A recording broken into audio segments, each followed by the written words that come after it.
Saludo primero al doctor Jesús López Almejo, tu profe de Relaciones Internacionales, tu profe de RI, quien seguramente tendrá mucho que opinar y ayudarnos a desmenuzar esto del hermano mayor, y no necesariamente por la edad, sino de México para Latinoamérica, este apoyo. Profe, te saludo con mucho gusto, ¿cómo te va? Hola, ¿qué tal, Vicente? Muy contento de estar como cada semana en Sin Censura, listos para darle el análisis de temas que realmente son trascendentes, que se dan en el exterior, pero que tienen un impacto en la vida cotidiana de los mexicanos. El caso de Perú, del presidente Castillo con su sombrero, me hizo recordar mucho a la forma despectiva en la que se referían a algún sector de Bolivia a Evo Morales. Y de hecho, pues creo que queda claro también un paralelo entre cómo han tratado también al presidente Andrés Manuel López Obrador en México. ¿O cómo lo ves tú, profe?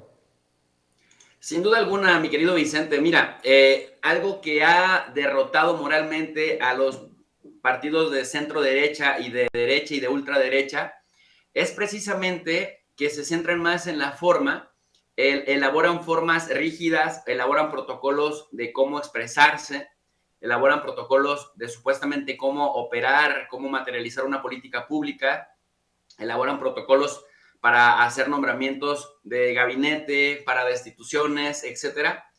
Pero finalmente, en el fondo, posteriormente se valen de algunas argucias legales para poder derrocar justamente, incluso a la vista de todo mundo, destituir a personajes que les son incómodos. Esto ya lo vimos en Paraguay, justamente con los partidos de derecha echándole un montón al expresidente Lugo. Lo vimos en Brasil en recientes años, también con la cabeza de Dilma Rousseff.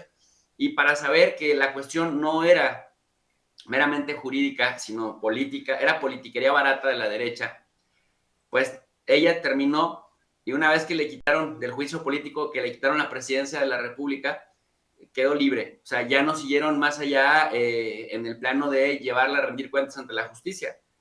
Entonces, lo vemos, por ejemplo, en Ecuador, con el lawfare en contra de Correa, que también lo destituyen, dicen que es bueno, no lo destituyen, pero en realidad le quitan todos los elementos legales para que por ley pueda volver a competir. Entonces lo hacen incluso un perseguido de la justicia ecuatoriana por cualquier pretexto, y prácticamente con esto le impiden que vuelva a ponerse como candidato nuevamente. Y ahora vemos que si Correa se lanzara para presidente de Ecuador, pues nuevamente podría ganar de calle las elecciones, porque a Guillermo Lazo pues se le cae el país a pedazos. En el caso de Perú, ¿qué es lo que vemos? Mira, Vicente, es muy sencillo. Uno va a revisar la constitución política de Perú y revisas los artículos que tienen que ver con vacancia. Vacancia literal es destitución de la presidencia. El artículo 113 constitucional de Perú, para no nada más dar opiniones, sino opiniones calificadas, que es por eso por lo que estamos haciendo la diferencia en los medios de comunicación digitales, dice lo siguiente: al presidente se le puede vacar o se le puede destituir, uno, por muerte, es decir, pues ya deja de ser presidente porque se murió; por permanente incapacidad moral o física declarada por el Congreso, que esto me parece que aquí es donde está la trampa; aceptación de su renuncia, el presidente no ha renunciado; salir del territorio nacional sin permiso del Congreso, no ha sucedido esto; y destitución tras haber sido sancionado por alguna de las infracciones mencionadas en el artículo 117. Y el artículo 117 lo que dice en realidad es nada más el tema de que el presidente impida elecciones presidenciales, parlamentarias o regionales, o que traicione a la patria. Pero en este caso, abiertamente lo que decía la propuesta de vacancia, que por supuesto lograron el 20% que se requería para solicitarla, 3 partidos de derecha peruanos, uno de ellos el de Keiko Fujimori, la corruptísima Keiko, que está vinculada a Proceso y que además pues es hija de uno de los más sanguinarios presidentes que tuvo Perú, Alberto Fujimori, que también estuvo preso y que recientemente le dieron prisión domiciliaria, a pesar de que se le comprobó terrorismo de Estado y corrupción, peculado, etcétera, delincuencia organizada y otras cosas. Bueno, la derecha vuelta loca, esa misma derecha que apoyó a Keiko Fujimori bajo la bandera de que era preferible la corrupción que la vuelta del comunismo o que los gobernara un indígena, siendo clasistas, racistas y discriminatorios, son los mismos, Vicente, 3 partidos de la derecha, incluido el de Keiko Fujimori, que apelan al inciso 2 del artículo 113 constitucional, que dice que Pedro Castillo tiene una incapacidad moral permanente y que bajo ese esquema no puede seguir gobernando los destinos de Perú. Y tú te percatas que ahí el presidente López Obrador pues prácticamente tiene toda la razón cuando habla de lo hipócrita, de lo doble moral que son y de los argumentos tan falaces que utilizan para dar un golpe de Estado, que antes lo daban con el ejército en las calles y pues prácticamente ahora valiéndose de cualquier argumento que además suena incluso hasta ridículo. Si apoyas a Keiko Fujimori, amigo peruano, no puedes hablar de insuficiencia moral por parte de Pedro Castillo, punto.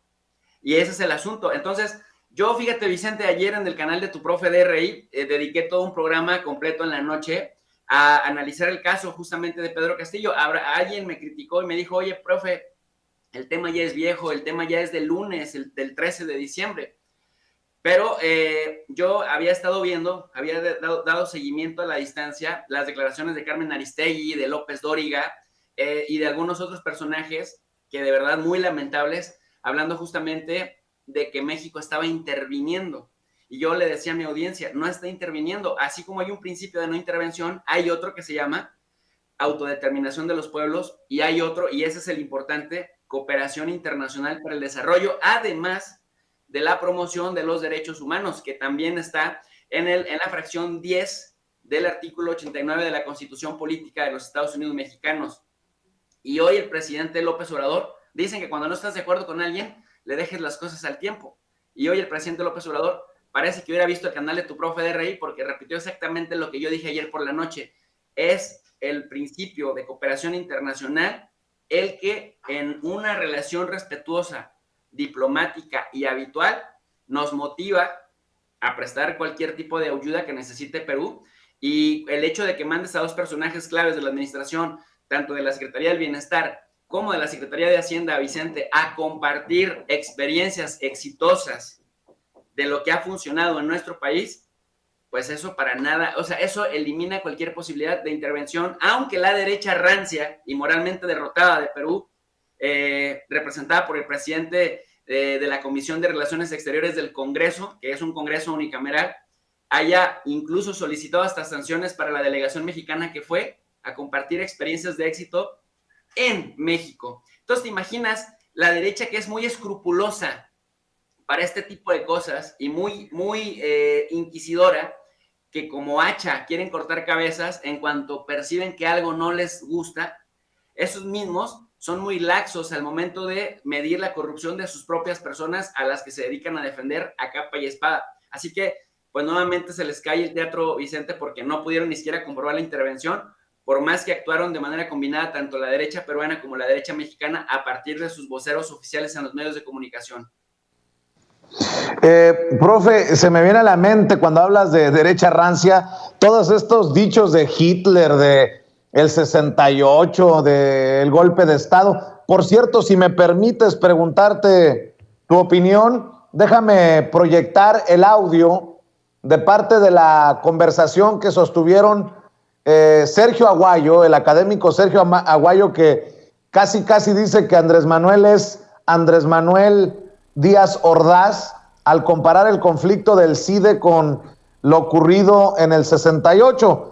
Se presentó con Ciro Gómez Leiva, mire qué cosas, Ciro Gómez Leiva entrevistando a un miembro de la mesa, de las mesas de análisis de Carmen Aristegui. Si usted sabe de los conflictos entre estos dos periodistas, pues también se rascará la cabeza. Pero vamos a escuchar parte de esa conversación. No, el presidente no tiene derecho a agredir a la comunidad académica como lo hace. Eso es inaceptable, tiene que entenderlo. No nos puede escupir el lodar de general. Por supuesto que hay corrupción y que debe limpiarse, pero no nos debe escupir el presidente. Por supuesto que hay corrupción y hay que limpiarse, pero que no nos escupa el presidente. Y me llama mucho la atención que hoy, con mucho respeto, porque pues me imagino que se puede prestar a llevar esto a otro nivel. Con mucho respeto, pero hoy me llamó la atención la mesa de análisis con Carmen Aristegui. En Aristegui Noticias estaba Sergio Aguayo, Ricardo Rafael, el que escribe Sereno Moreno. Sí, así escribe una columna Ricardo Rafael, Sereno Moreno. Estaba Sergio Aguayo y estaba Denise Dresser. Nada más para que quede como referencia. Y hace 2 horas Sergio Aguayo escribió: Ecos del 68. Hay similitudes y diferencias entre el movimiento del 68 y el conflicto del CIDE. Quitarles la legitimidad por razones ideológicas justificará la manera como los tratan las autoridades. Y escribe Sergio Aguayo: 1968 se les condena por izquierdistas. Los disturbios fueron decididos en la conferencia tricontinental celebrada en La Habana en 1966 con la participación de comunistas mexicanos. Estas declaraciones se le atribuyen a Luis Echeverría Álvarez, secretario de Gobernación, un 30 de julio de 1968. Y en el 2021 se descalifica a los profesores del CIDE por su neoliberalismo. Y cito: un grupo de académicos muy conservadores y acomodaticios que guardaron un silencio cómplice frente al saqueo más grande que se ha cometido en la historia de México. Esta frase se le atribuye, esta declaración, al presidente Andrés Manuel López Obrador, un 29 de noviembre de 2021. Pues sigue la burra al trigo, profe, con estos académicos que nada más falta que, y lo decía al principio de la transmisión, que digan que las mañaneras se están alargando como la de hoy, porque ya se quiere parecer al comandante Fidel Castro y aquellas alocuciones, aquellos discursos larguísimos de la Cuba comunista, profe. ¿Sabes cuál es el problema, querido amigo? El problema es que con esta gente de pronto no se puede interactuar mucho porque parten de supuestos falsos, alteran a propósito la realidad para que no se discuta el tema de fondo. Mira, tú citaste a Sergio Aguayo para ejemplificarnos la postura falaz, porque es un falso, es un falsiario también de la información, y lo digo abiertamente, ojalá que nos esté escuchando. Tú no puedes entrar a un debate, es decir, la obligación de un investigador de las ciencias sociales es muy parecida a esta analogía que te voy a compartir. Es como si tú fueras al cine a ver una película, la película, indistintamente de la historia que tenga, no la vas a poder parar aunque le pongas pause y después le vuelvas a dar play, no la vas a poder cambiar. O sea, tú la paras, pero aunque la pares y le des play de nuevo, no le vas a poder cambiar el giro de la historia. El curso de los hechos, ahí está. Nuestro papel como investigadores no es torcer la realidad, no es tratar de ponerle stop y luego cambiarle el guión y luego ponerle play para que la realidad sea como yo digo que es. No. Mi obligación como investigador, supuestamente reconocido, es observar la realidad, tanto los factores exógenos como los factores endógenos, y después tratar de identificar causalidades, es decir, qué causa qué, correlaciones, cómo una cosa se relaciona con otra, y frecuencias, cada cuánto tiempo se da, identificar a los sujetos políticos y las ideologías que impulsan. Esa es nuestra obligación como investigadores, no torcer la realidad ni aventarse chaquetas mentales tratando de simular analogías que no tienen parangón. Y mira, Vicente, si me permites un minuto, tenemos un amigo, un colega del Colegio de la Frontera Norte, muy respetado, Víctor Alejandro Espinosa, al que he estado invitando también a mi canal, porque él pues, ya lleva 35 años en este centro de investigación llamado COLEF, Colegio de la Frontera Norte. Él se ha metido también de lleno a este debate y él dice lo siguiente: he sostenido, escribió en el Imparcial, un diario californiano, este artículo de respuesta a los que utilizan falazmente el 68. De hecho, le llama el 68 como coartada. Y dice lo siguiente: he sostenido que en el fondo el conflicto se encuentra la resistencia de una camarilla que controló al CID en las últimas décadas y los cambios que urgen en los centros CONACYT. La corrupción era el aceite y es todavía en algunos de los 26 centros de la gestión administrativa. La lucha contra este cáncer encontrará todavía mucha oposición para que nada cambie. En las últimas horas, Los voceros de los grupos estudiantiles que tienen tomadas las instalaciones han sostenido que ya no aceptan dialogar con la directora general del CONACYT y que ahora exigen que el interlocutor sea el secretario de Gobernación. Falta poco para que la nueva exigencia sea que se siente con ellos el presidente Andrés Manuel López Obrador. 3 de las demandas centrales estudiantiles son que se otorgue autonomía a la institución y que renuncie el nuevo director, Jorge Antonio Romero Tellaeche, y la directora general del CONACYT. Pretenden transformar al CIDE en una universidad para, como en el caso de muchas instituciones autónomas, manejar los recursos y que su junta de gobierno nombre a sus directores. Pero sí sabrán que en ninguna de ellas intervienen en ese proceso los estudiantes. La designación del director, argumentan, fue ilegal. El problema es que no revisaron la normatividad del CIDE. Como que hubieran leído el artículo 30 del Estatuto General que señala el director general del CONACYT, quien en su calidad de coordinador sectorial designará y nombrará a uno de los candidatos como director general de la asociación. Esta designación será presentada al Consejo Directivo para su formalización. Se realizó la auscultación interna y externa y los 2 candidatos que decidieron participar fueron externos. La comunidad interna no presentó ninguna candidatura. Hasta ahora, nadie ha dado una versión de esta negativa a participar. Puede uno no estar de acuerdo con quien fue designado, pero eso no significa que se haya violado el procedimiento. En el pasado, los directores de CONACYT designaron impresentables en algunos centros. Es una historia documentada. Esto lo escribe Víctor Alejandro Espinosa, doctor, experto en migración del Colegio de la Frontera Norte, quien también le sabe, Vicente, bastante a la normatividad de lo que ocurre en estos CPIs, los centros de investigación, que ojo, son 26, Vicente, y son dependientes del CONACYT.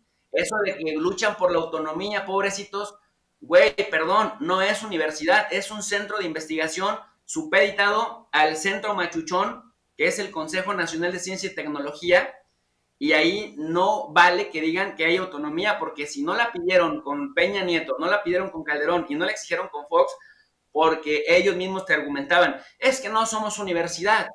Entonces, ahora tendrían que pensar más bien en una reforma, pero una reforma que no solamente le dé autonomía al CIDE, sino a que cambie la figura, digamos, legal con respecto a esto. Y esto también lo encuentras en la Ley Federal de la Administración, en la Ley Orgánica de la Administración Pública Federal. Entonces, cuando yo te digo, amigo, que a veces ni siquiera se puede platicar con esta gente, porque no parten de datos verdaderos, de información verídica, porque la pueden interpretar como les dé la gana, pero no la pueden torcer, y esto es lo que están haciendo, Vicente. Que hay honrosas excepciones, ya que se ponga el saco a quien le corresponda y a quien le quede, ¿no, profe?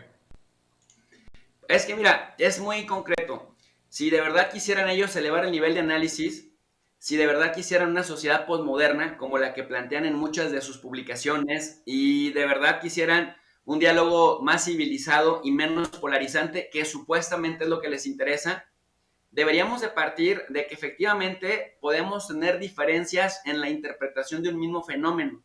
Lo que no se puede hacer es mentir abierta o descaradamente. Si queremos un análisis serio, a ese análisis serio tenemos que ver la normatividad, tenemos que ver la perspectiva comparada, tenemos que ver un marco metodológico, tenemos que ver también la evolución histórica de cómo una institución se ha transformado o se ha mantenido igual, continuidades y cambios. Acá lo que vemos es una camarilla dorada que ha recibido presupuesto que no es proporcional a, ahora sí que literal, no es proporcional a lo que hacen, a lo que le entregan, a los resultados entregables, y esto obviamente les cambia un poco la jugada, porque históricamente habían estado arropados bajo, mira, te voy a poner un caso concreto.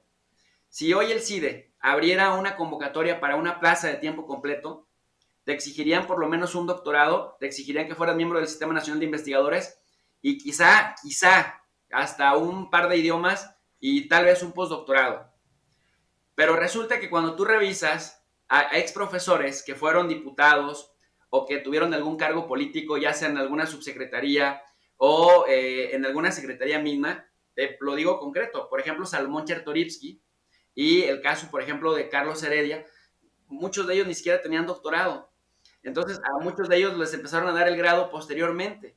Entonces, ¿cómo así que para quienes no son parte de su gremio les exiges las perlas de la Virgen originales y para quienes sí son miembros del PRIAN, de pronto dicen que no son un centro politizado y que lo quieren rescatar de las garras de la política y cuando te das cuenta pues tienen una cantidad impresionante de voceros en los medios de comunicación tradicionales y de verdad, o sea, no es proporcional la investigación al presupuesto que se recibe. Entonces hay que ajustar esas cosas porque sí es cierto que no están partiendo ahora sí que de premisas centrales verídicas, están torciendo la realidad abiertamente.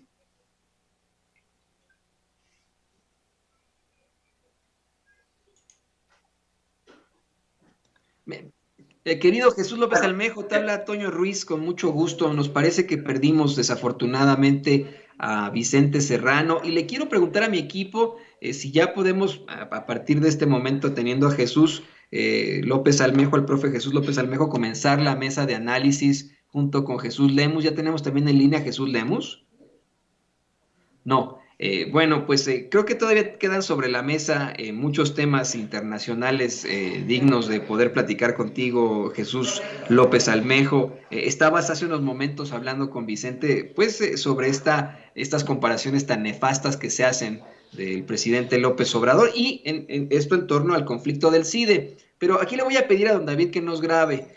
No es la única comparación la de Sergio Aguayo que se hace, profe Jesús López Almejo, de una comparación con Díaz Ordaz, no es solamente este tipo de expresiones ridículas de Denise Dresser sobre un supuesto golpe de Estado sin ningún tipo de fundamento ni conceptología.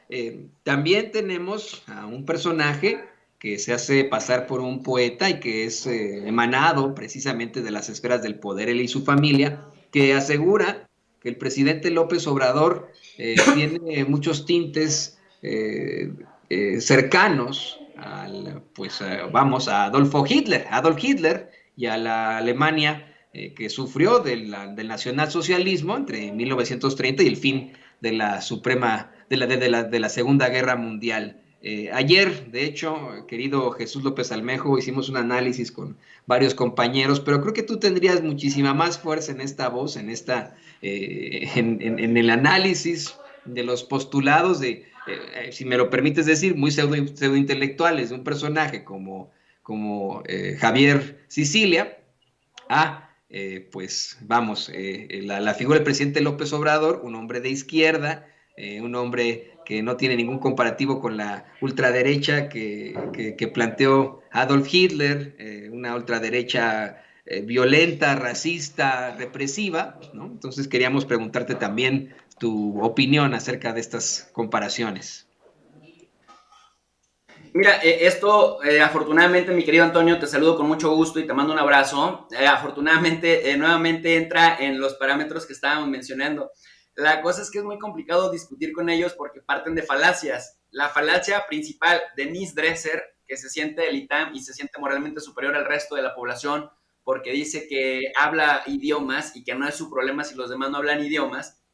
Pues oye, tanto posgrado en el extranjero, tanto hablar idiomas y tantas conferencias das, tanto recorrido, digamos, en este campo, y que conste que no la estoy cuestionando por ser mujer, porque luego hay mucho fanatismo al respecto. Estamos cuestionando el punto de vista profesional de una persona que está formada para emitir opiniones calificadas. Que venga y nos diga que lo que hizo el presidente López Obrador, el acuerdo interinstitucional, intersecretarial, era un golpe de Estado. Esto, mira, reprobada en un examen de pregrado básico. Esto que viene a decir, esta falacia del hombre de paja de Sergio Aguayo, de que López Obrador es como Díaz Ordaz. Si López Obrador fuera como Díaz Ordaz, ya hubiera mandado a la policía del pensamiento, ya hubiera, si me explico, tuviera para empezar una policía represiva que fuera directamente a su casa, a la primera crítica lo sacara, lo agarrara a garrotazos, a la segunda crítica va, lo agarra a garrotazos y lo mete a la cárcel, le echan una condena por cualquier cosa, y para que venga a decir que es como Díaz Ordaz o que hay tufos de sordacismo, cuando hemos estado diciendo que a estos les falta leer el artículo 30 del Estatuto General del CIDE para que dejen de hablar estupideces. O, Antonio, esto de Javier Sicilia, que ahora dice que nosotros no sabemos leer y que no interpretamos bien sus dichos en la revista de derecha, la revista Proceso, con respecto a que él había hecho la comparativa con Hitler. Pues si él claritamente lo dijo, la 4T es el Tercer Reich mexicano. O sea, si él no entiende no entiende lo que escribe, porque también por ahí Ricardo Sevilla documentó que plagia lo que supuestamente publica y que no es excepcional. Muchos lo hacen en la academia. Entonces, ahora sí que es su culpa, no entiende lo que plagia y por lo tanto lo que escribe. Pero sí dijo que López Obrador era como Hitler, y aguas con esto, porque es muy peligroso empezar a descalificar, porque esto sí te abre el paso para que venga el brote de violencia. Mira lo que pasaba también con Francisco Martín Moreno, que creaba fábula en este libro México Roto, fábula, mentira intencionalmente abierta, pero luego te dicen, es que no es fábula, también tiene algo de análisis político. Cuando le cuestionas el análisis político con datos falsos, te dice, bueno, es que es fábula, es que no es ni tanta ficción, pero no es completamente falso. Bueno, es que tampoco es un libro de historia. No, ahí sí les recupero las palabras de Sabina Berman, es un juguete en manos de los odiadores, que pueden ser unos 300,000 que compran el libro, pero es muy poco pueblo para tanto México. Entonces, están enojados porque no encuentran la manera de descarrilar el proyecto de López Obrador, pero siempre lo más curioso es que siempre hablan de la preocupación que sienten porque se pueda poner en riesgo la democracia. Y Antonio, ahora que mencionabas a Hitler y ahora que mencionamos este tema de la supuesta preocupación de los de la derecha por la democracia en México y en el mundo, no hemos visto, pero para nada, una sola crítica de ninguna voz mediática importante que critiquen cómo el Estado de Israel ha convertido a la Franja de Gaza en la prisión más grande del mundo a cielo abierto. Acaba de finalizar apenas el muro del apartheid. Apartheid significa separación de una supuesta seguridad con la más alta tecnología, Antonio, 65 kilómetros de largo, encierra a 2 millones de palestinos en la Franja de Gaza. Tiene un muro subterráneo con sensores, vallas sobre suelo, barrera naval, radares, salas de mando, mide más de 6 metros de altura y en el mar detecta infiltraciones, cuenta con armas de control remoto. Repito, encierra al aire libre a más de 2 millones de palestinos. Israel controla la comida que entra a la Franja de Gaza, el mar, el espacio aéreo. Y o sea, esto es como el gueto de Varsovia en la Segunda Guerra Mundial y no hay una sola voz pública, mediática, importante, que se haya manifestado por esto, que es no solamente un riesgo para la democracia, sino un total crimen de lesa humanidad, Antonio.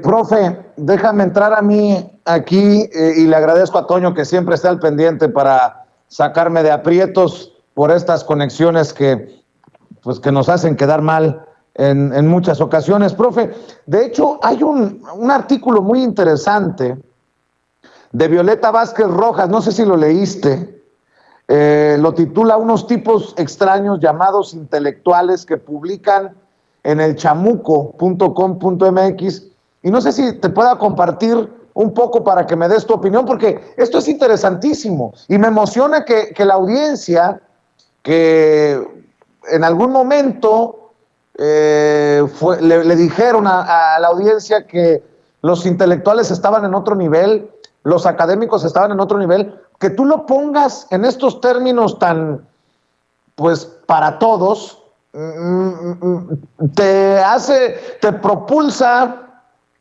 a años luz de los Dresser, de los Aguayo, con mucho respeto lo digo, profe, y quiero leer esto que leí ayer de Violeta Vázquez Rojas, que me pareció muy interesante. Unos tipos extraños llamados intelectuales. Ya es un lugar común en la narrativa opositora que este gobierno se ha ganado la aversión de los intelectuales. Concedamos, para ponernos de acuerdo, que son intelectuales aquellas personas que no solo se dedican a labores académicas o artísticas, sino que además tienen alguna influencia en la opinión pública, conducen, por así decirlo, esa opinión y explican la realidad política desde sus áreas de especialidad o simplemente desde un escepticismo informado. Los intelectuales son, o deberían ser, gente que entiende y ayuda a los demás a entender el mundo, y cuando es posible, incluso a cambiarlo. Desde hace 3 años, sin embargo, algunos de los más encumbrados representantes de esa idea de intelectualidad han caído en una debacle estrepitosa. Adversos como son al nuevo régimen, no han escatimado en prodigar adjetivaciones y supuestos análisis acerca del momento histórico actual, que no se apegan, ya no digamos a los hechos, sino a los principios más básicos del pensamiento racional. Ejemplos abundan, pero me voy a ceñir a uno de sus más escandalosos desfiguros: la identificación que algunos de ellos hacen entre la Cuarta Transformación y los regímenes fascistas, o ya en el colmo del despropósito, entre Andrés Manuel López Obrador y Hitler. En abril de este año, en un texto titulado ¿Será fascismo?, Jacobo Dayan, docente, investigador y experto en derechos humanos, enlista 9 de las 13 propiedades que Humberto Eco distingue como características del urfascismo, es decir, no del fascismo propiamente, pues reconoce que es un fenómeno difícil de acotar, sino de una especie de fascismo primigenio o de nebulosa fascista. Con la lista de Eco en mano, pues, Dayan se lanza a palomear lo que, según él, son las características urfascistas que identifican al régimen actual, sin más argumentos que sus propios prejuicios, un léxico pobre y una sintaxis elemental, apelación a una clase social frustrada, rechazo a las ideas modernas, etcétera. Estoy segura de que Dayan no podría dar un solo ejemplo claro y razonado de por qué considera que la sintaxis empleada por Andrés Manuel López Obrador es elemental. Tampoco tiene una buena razón para sustentar que el nuevo régimen rechaza las ideas modernas, así que lo justifica con una supuesta negativa a las energías limpias. El texto es de tal pobreza argumental que el propio autor no se atreve a encabezarlo con un enunciado declarativo y le deja como título una interrogación que, más que plantear una pregunta auténtica, intenta sembrar una asociación forzada con el disimulo timorato de la duda. Más o menos por las mismas fechas, el politólogo y profesor Mauricio Merino publicó en el Universal otro texto de nombre titubeante. ¿Cómo se llama esto? Después de descartar que el de López Obrador sea un régimen que emule los gobiernos priistas de los 70s, lanza su diagnóstico tajante: la combinación del desdén por la Constitución y sus instituciones, el creciente aprecio por el militarismo, la escalada de violencia verbal y política contra cualquier tipo de disidencia, el manejo discrecional del dinero público, el uso de las creencias religiosas y de la fe, además de la invocación al pasado glorioso de México, lo distancian del tipo ideal de los populismos tradicionales y lo hacen más proclive al fascismo. Al igual que en el texto de Dayan, la identificación que intenta establecer Merino entre el actual gobierno y el fascismo depende enteramente de que aceptemos sus impresiones. Esas características, la invocación del pasado glorioso, manejo discrecional del dinero público, podrían describir a cualquier gobierno con el que no se esté de acuerdo. No son, pues, enunciados falsables cuya verdad dependa de hechos, sino que expresan meras opiniones. En ese tiempo parecía ocioso tratar de desmontar las falacias en las que se basaban estos textos, pues no eran más que anécdotas pasajeras propias del enojo de una élite intelectual que se sintió desplazada por el nuevo gobierno. Sin embargo, meses después, la animosidad continúa su escalada y este lunes Javier Sicilia publicó en Proceso un texto donde, sin razón alguna reconocible, identifica a Andrés Manuel López Obrador ni más ni menos que con Hitler. Los motivos de la analogía son pueriles. Según Sicilia, a semejanza del Führer, AMLO ha construido y sostenido su poder con la masa. Conoce sus mecanismos, sus deseos, los símbolos que la concitan y la reproducen. La muestra más reciente es, según él, el informe que el presidente rindió ante un Zócalo lleno el 1 de diciembre. En su profundo desprecio por esas masas, a Sicilia se le olvida que entre esa gente están los mismos que acudieron a su llamado en 2011, que lo acompañaron en caravanas en plazas por todo el país y fuera de él, congregados por el reclamo de paz, dignidad y justicia para las víctimas de la guerra contra las drogas. Se le olvida también a Sicilia que esas masas llenaron varias veces el Paseo de la Reforma en 2014 exigiendo justicia ante los hechos ignominiosos de Ayotzinapa. Parafraseando al autor, ciertamente Sicilia no es AMLO, carece de su genio y de la experiencia de un político formado en el terreno. Pero esa masa que hoy en el Zócalo no es otra que la gente que vivió los mismos agravios que él en sexenios anteriores. A Sicilia le convendría recordar, por su propio bien, que el hecho de llenar una plaza no identifica a nadie con Hitler. El texto de Sicilia no es solamente el cumplimiento de la risible ley de Godwin, esa que dice que mientras más se alarga una discusión en Internet, mayor la probabilidad de que alguien invoque a los nazis. Coincido con Kurt Hackbarth en que el propósito es socavar la legitimidad del gobierno de López Obrador, un gobierno que cuenta en su tercer año con más del 70% de aprobación, con el libelo de que se trata de un gobierno autoritario, violento y manipulador de las multitudes, de tal modo que se justifique al menos la fantasía de derrocarlo por vías distintas a la electoral.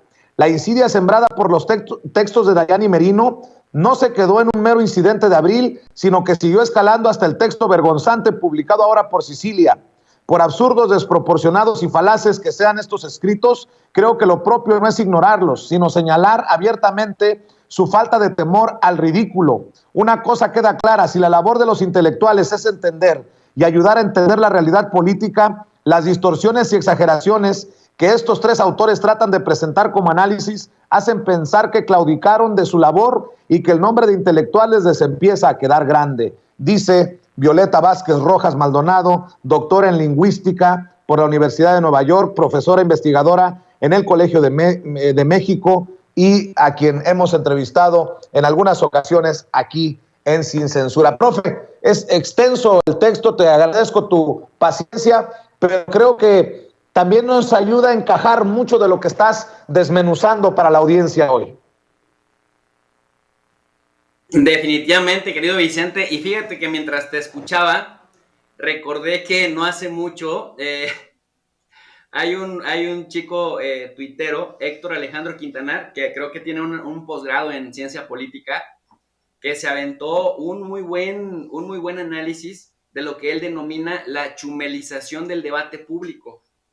En esa chumelización del debate público, la crítica de Quintanar es justamente cómo de pronto navegan con bandera de buena ondita, cómo navegan con bandera de... Es más, si me lo permites, me puedo tomar 2 minutos y te leo los 10 puntos de la chumelización del debate público, que ahora estamos viendo la chumelización del debate en la academia.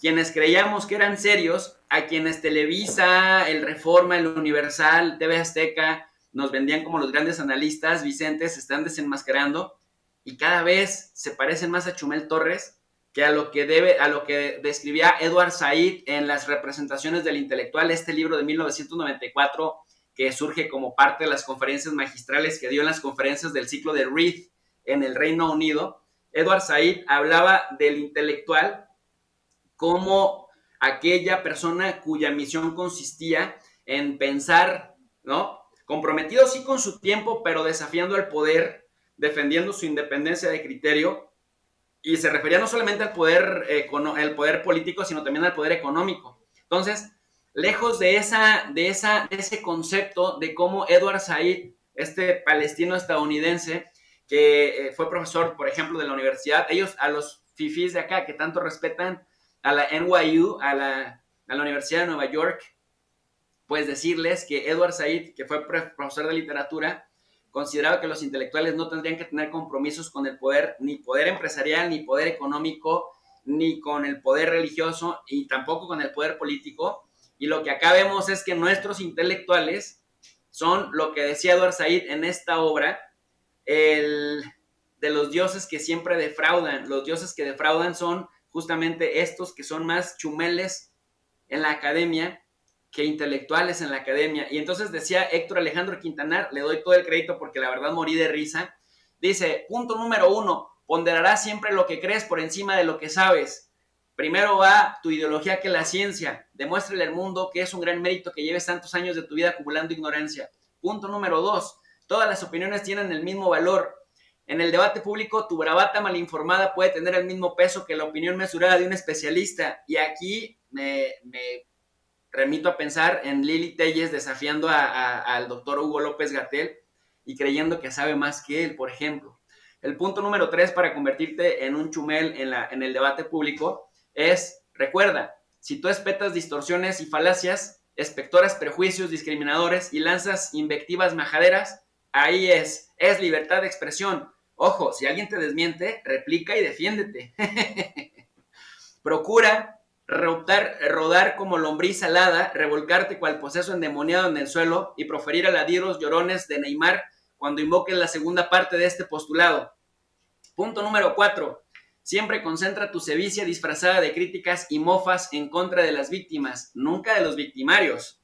Punto número 5. Para convertirte en un buen chumel de la política, ten presente que en la actualidad la razón no está en los argumentos, ni en la deducción lógica, ni en la documentación rigurosa, ni en la memoria sustentada. Hoy la razón está en la repetición, la repetición, la repetición, la repetición. Aeropuerto, Cacas, Castro, Chávez, Maduro. Aeropuerto, Cacas, Chávez, Maduro. Lee este postulado 200 veces o haz que alguien te lo recite en voz alta hasta que te lo grabes, lo que ocurra primero. Punto número 6. Cuando alguien te desmienta o te corrija, apela al postulado 3 y simultáneamente enfatiza con firmeza que tú solo eres humorista, que tú no eres experto, pero que das tu opinión porque es la democracia. Punto número 7. Disfraza tu estancamiento mental y deshonestidad intelectual de una prolongada juventud. Punto número 8. Así como una peluca verde y maquillaje de payaso conforman una patente de corso para actuar como un mamarracho misógino con toda impunidad, tú puedes escudar tu necrosis ideológica y tus excrescencias discriminadoras y revictimizantes en que son humor negro, paps. 9. Ostenta con altivez el hecho de estar en boca de todos, así sea por malas razones. Eso de ser persona ejemplar está sobrevalorado. ¿Por qué no explotar tu ignorancia en vez de que ella te explote a ti? En esta vida es preferible ser detestable antes de ser invisible, rey. Punto número 10. En resumen, se trata de no avergonzarte de tu ignorancia, sino estar orgulloso de ella. Suple las ideas por granizos anti-ilustrados y llama rebeldía a tu contracultura reaccionaria. La permanente huelga neuronal que padeces no debe ser límite para triunfar en la vida. Listo. Si sigues estos 10 pasos, habrás entrado en la dinámica de la chumelización del debate público, Vicente.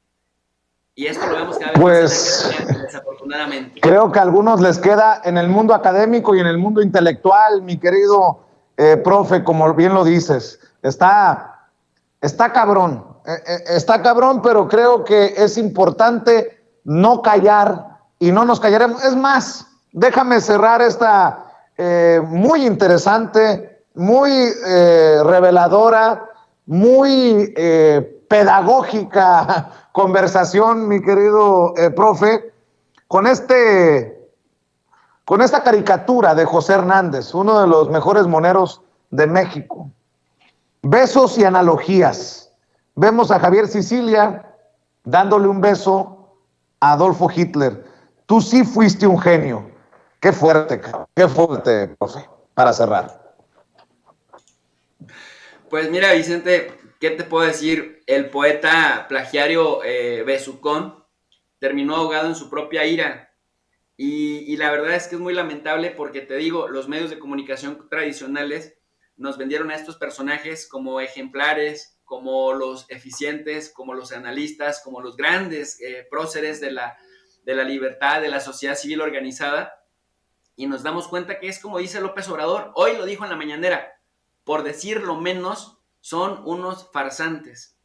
Farsantes son aquellos que hacen de la falacia la regla y no la excepción. Así que, pues sí, desafortunadamente nos encontramos en la chumelización del debate público que ya trastocó los medios, trastocó la academia, y ojalá que con estos ejercicios como el que estamos haciendo contigo, libres como el viento y sin censura, podamos lograr un contrapeso digital, porque nuestra gente que se encontraba en orfandad intelectual y en orfandad académica está ávida de conocimiento, y ojalá que encuentre en nosotros esa alternativa, querido Vicente. Claro que sí, profe, pues cerremos invitando a la gente a tu canal, a tu profe de RI, porque me imagino que cada vez son más las personas que llegan al espacio por este análisis que estás haciendo de las noticias más importantes. Gracias a Dios, y también gracias a personas como tú, Vicente, que le han apostado también por ayudar a difundir la existencia de espacios como este, porque siempre lo digo, somos el espacio que mucha gente necesita, pero que todavía no sabe que existimos. Por eso les agradecemos a las personas cuando vienen, se suscriben y nos ayudan a compartir la información que estamos ahí generando, el contenido que estamos generando, porque realmente tenemos ganas, tenemos el deseo de llegar a más personas con contenidos educativos, porque estamos seguros que en la educación se encuentra la raíz de la verdadera transformación de mediano y largo plazo. Entonces, en el canal de tu profe de RI, de Relaciones Internacionales, al que invitamos a toda la audiencia, tratamos eso, de generar un pensamiento crítico, como dice Toñito acertadamente, de trabajar con honestidad intelectual, y también, Vicente, de que el único requisito para aprender sea tener ganas de aprender. Siempre les regalamos una lectura al final de cada video. Les ponemos un PDF con un letrero en mayúsculas que dice lectura sugerida, para que la gente al hacer clic vaya directamente al PDF, que son lecturas provenientes de revistas científicas, de editoriales reconocidas, igualmente de libros, todo completamente en español, para que la gente profundice en cada uno de los temas según el tiempo que tengan y según la motivación que tengan. El canal es Tu Profe de RI, y bueno, pues ahí los esperamos también con análisis de geopolítica, Vicente. Te agradezco mucho, profe, estamos al pendiente y te mando un abrazo. Abrazo grande, Vicente, y bueno, pues éxito en el resto de la jornada que viene pesada. Abrazote y gracias. Claro que sí, claro que sí. Gracias a Tu Profe de RI, el doctor Jesús López Almejo, hablando con nosotros sin censura.